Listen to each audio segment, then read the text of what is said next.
In this screencast, I'm going to demonstrate a certain type of illustration technique, kind of what you would see on something like an airline safety card, in the seat back of an airplane.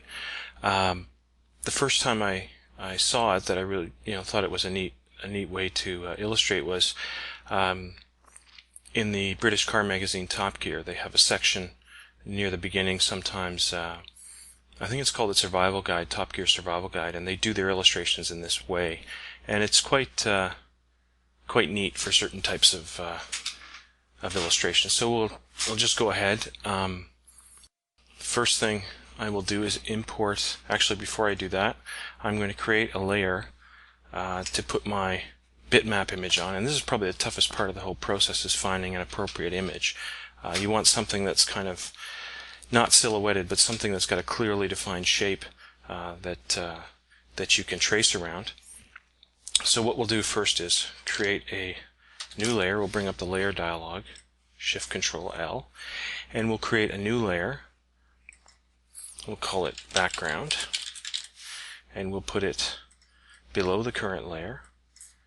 So it's here. We'll keep that layer as the currently selected one, and we'll just bring in a bitmap here. Let me see. Here's one here. So what we're going to do is we're going to trace this guy, probably clean up his pants a little bit, and see how it looks. So we've got a nice, clearly defined shape here. Although you can pick whatever image you want, try your best at getting a good effect. It's not guaranteed to work great, but you just try it and see what comes out. So what we'll do is, once this bitmap is on that layer, you can double check when the bitmap's selected. You'll see it's on the background layer. What we're going to do is reduce the opacity of that layer a little bit so we can see our lines a little better on top of it. Then we will hit this padlock and lock the layer. So now what that means is I can click it and select it, nothing will happen, it just stays in the background, which is what we want. Also remember to select layer 1 so that that's the one you're drawing on. The other way to work with layers, of course, is you can do it here. You can just click this drop down. You could change to the background layer. You can lock and unlock it here. So we'll keep it locked. If you use this eye, you can toggle it visible or invisible. And then again, make sure you're on layer 1 to draw all our stuff. Now this is a fairly basic technique. There's really only one tool I'm going to use, which is the Bezier tool. I did try this with my Wacom Graphire 3 tablet, which is kind of a pressure sensitive tablet, which you can use to trace around, but actually I got a better effect, I find, with the mouse. And you could also try using the trace function in Inkscape, but I haven't had as good a luck with that. I like just tracing it myself. It's a little bit tedious. We'll try and go quickly through this to illustrate the technique.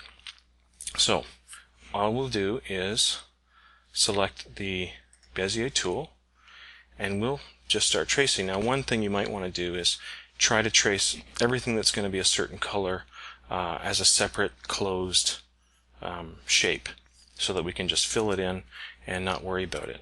Okay, so you don't have to try and trace the whole thing in one shot. You pick one area of a common color and trace that.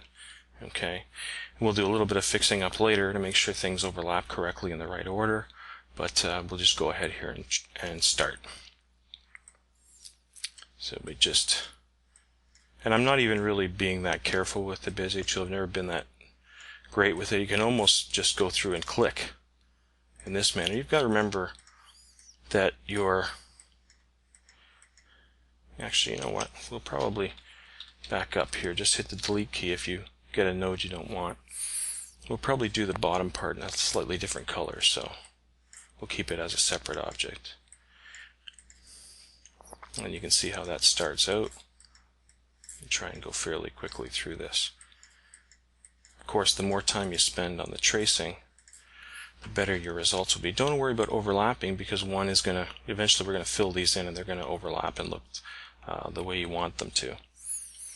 So we'll just continue on here. Get a rough shape there.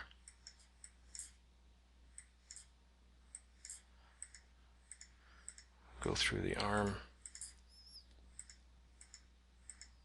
And remember, what resolution you're going to be using this for. If you're doing, web graphics, fairly low resolution, then I really wouldn't be too careful about all the finer points, because, at a small, if the graphic is only this big on your screen, you're not going to see all that detail. So don't waste your time trying to get the perfect trace. I'll just keep going here. Got the guy's hat.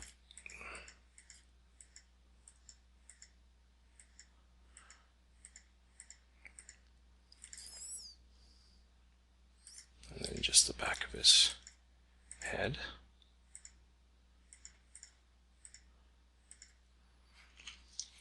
Next, his shirt.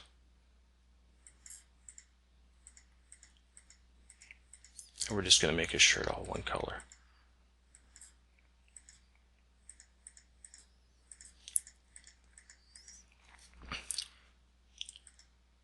We'll probably just make his shirt come down this way.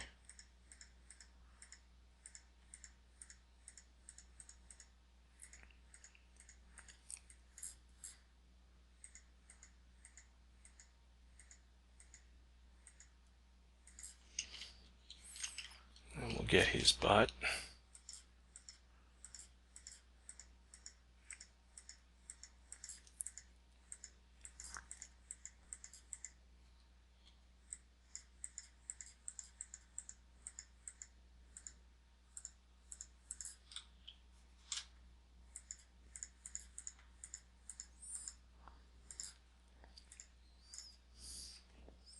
The shirt will be over his pants, so we'll just do it that way.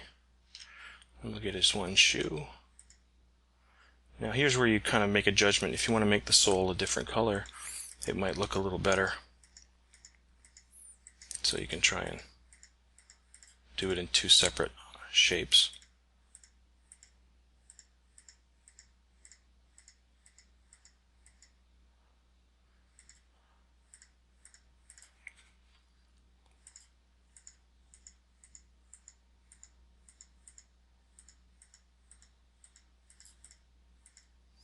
So what have we got here? We've got him, his arms, his pants, and we'll get the skateboard. Try our best here to get this the way that we want it. And you can go, you can spend as much time as you want, but I don't want this screencast to be an hour long. So I'll try and just do it as good as I can, as quickly as I can. Maybe we make the wheels separate.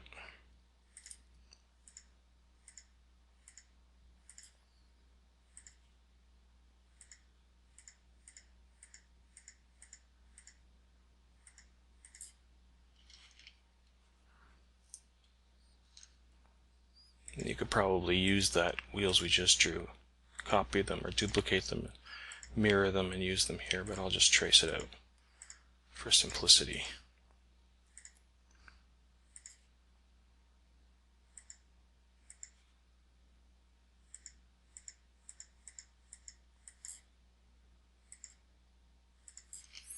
There we go.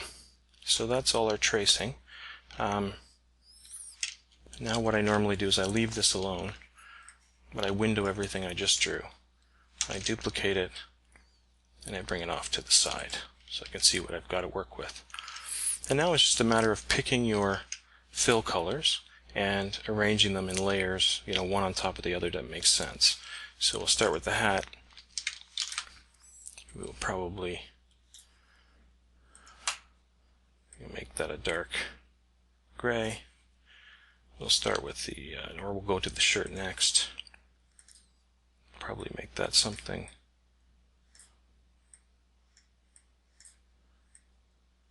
Maybe something a little more blue. Give us pants.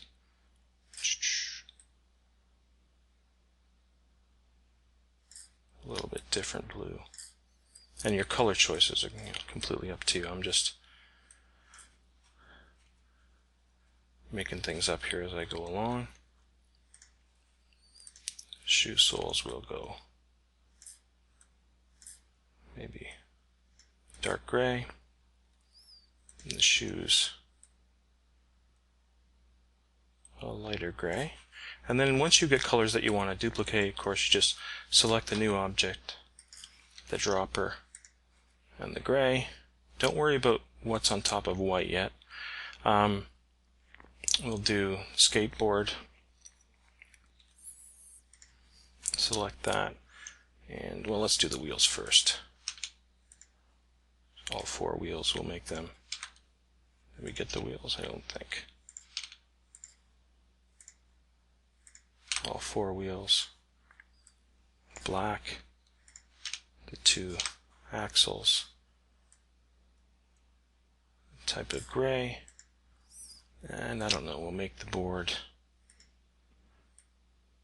a greenish color. Okay, so there we go. Now it's just left as the skin. We'll try and find some color that makes sense. That's a little weird looking.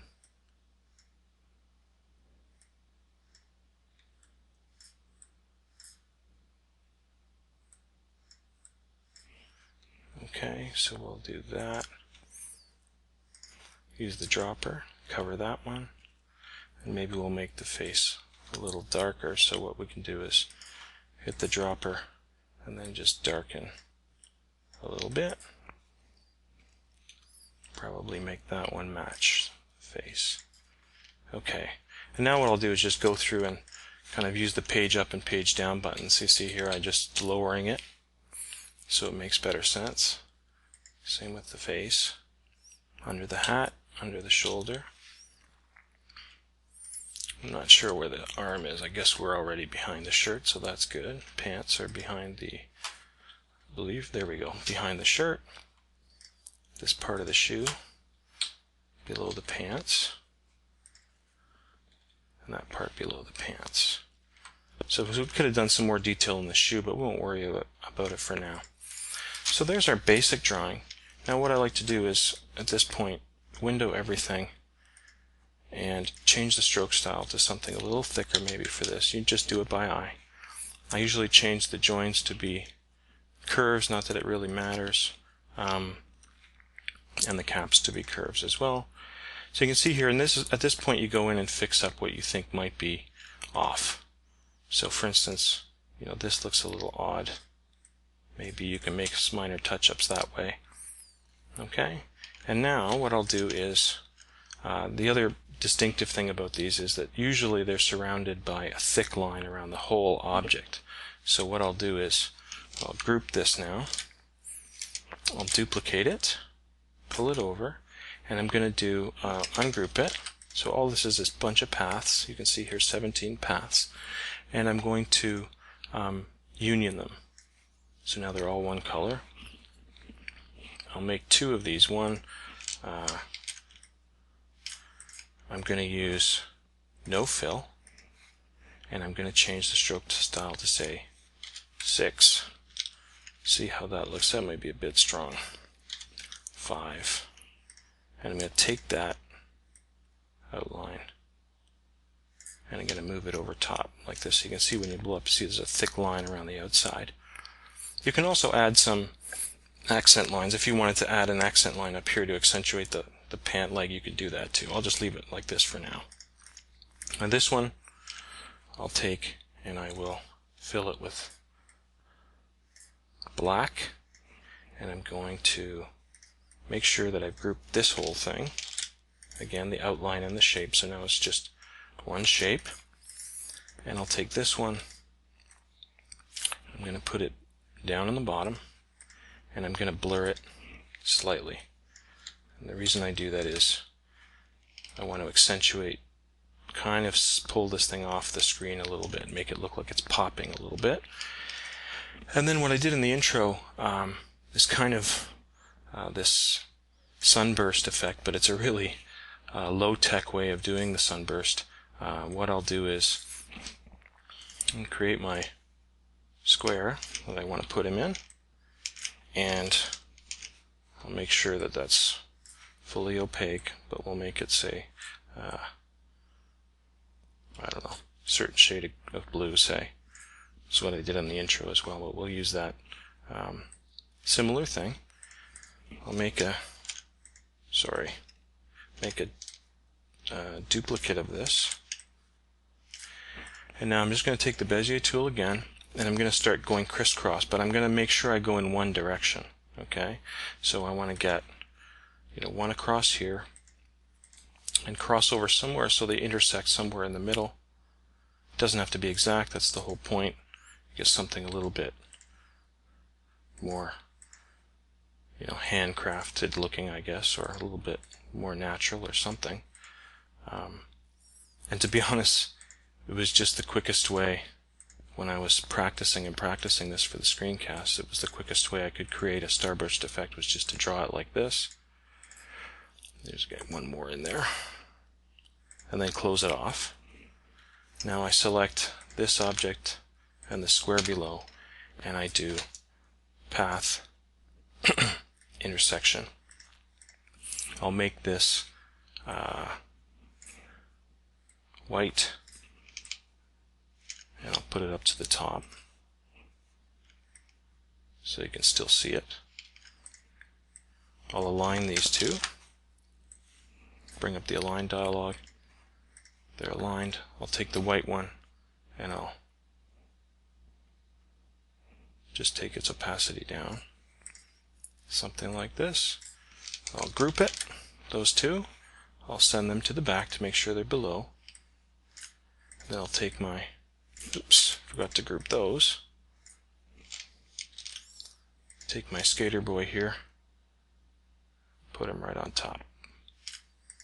Okay, so that's a way to create a kind of interesting kind of airline safety card effect of a diagram, or of a photo.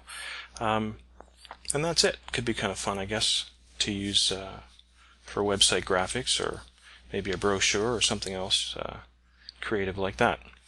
And that is it. I hope you found it useful, and hopefully it won't be as long between episodes, screencast episodes, as it has been. Sorry about that. Thank you for watching.